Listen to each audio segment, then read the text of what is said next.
साल 2022 में 4 फरवरी को लायंस गेट पर एक फिल्म आई जिसका नाम मूनफॉल है, जिसमें दिखाया गया कि कोई रहस्यमय ताकत चांद को उसकी कक्षा से धकेलकर धरती की ओर भेज देती है। चांद धरती से टकराने के रास्ते पे चल चुका है। धरती से टकराने के बाद कुछ ही हफ्तों में तबाही की आशंका है। खैर, ये तो फिल्म की बात है जहाँ पर मुख्य किरदार धरती को बचाने में लगे हैं, लेकिन अगर सच में चांद धरती की तरफ आता है या फिर दूर जाता है तो उससे क्या होगा, आइए जानने की कोशिश करते हैं।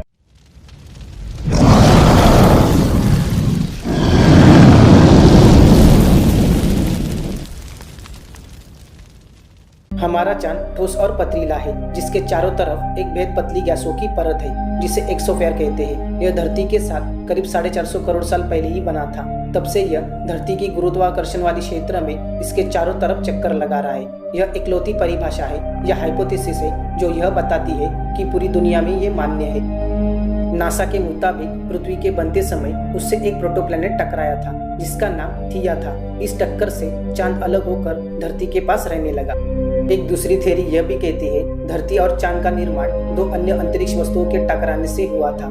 ये दोनों वस्तुएं मंगल ग्रह की आकार से 5 गुना बड़ी थी। ये बात नासा भी जानती है। चांद धरती से करीब 3.85 लाख किलोमीटर दूर पर स्थित है। चांद का वजन करीब 7.35 करोड़ मैट्रिक टन है, यानी धरती के आकार का 1/4। चांद की सतह देखने पर लगती है कि उसके चारों तरफ गड्ढे ही गड्ढे हैं, जो कि एस्टेरॉइड्स और उल्कापिंडों से टकराने की वजह से बने हैं। इसमें ज्यादातर गड्ढे करोड़ साल पहले ही बने थे। नासा के मैनेजर पॉल चोट्स ने कहा कि चांद पर गड्ढों के बनने के दौरान हजारों एस्टेरॉइड्स टकरा रहे थे। हर टक्कर के बाद सौरमंडल में चांद की तरफ कचरा निकल रहा था। ये कचरा इतना ज्यादा था कि सौरमंडल में सूरज की रोशनी पूरी तरह से फैल नहीं पा रही थी, लेकिन धीरे धीरे ये सारा कचरा गायब हो गया।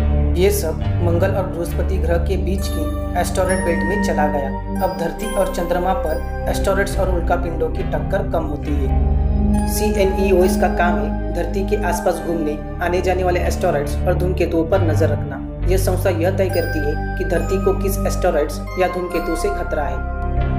अब तक इस संस्था ने 28,000 नियर अर्थ ऑब्जेक्ट्स खोजे हैं जो धरती के 19.45 करोड़ किलोमीटर की रेंज में है। पॉल चोट्स ने कहा कि इन नियर अर्थ ऑब्जेक्ट्स की टक्कर का पूरा अंदाजा लगाया जाता है, लेकिन वैज्ञानिकों को पूरा अनुमान है चांद कभी भी धरती के साथ नहीं टकराएगा। यह टक्कर इसलिए नहीं हो सकती क्योंकि धरती की गुरुत्वाकर्षण शक्ति काफी ज्यादा है। चांद के लिए हमारा ग्रह काफी बड़ा है। गुरुत्वाकर्षण शक्ति में हमेशा खिंचावी नहीं होता, कई बार इसमें धक्के देने की काबिलियत भी होती है। अगर सिर्फ खिंचावी होता तो चांद न जाने कब का टकरा जाता।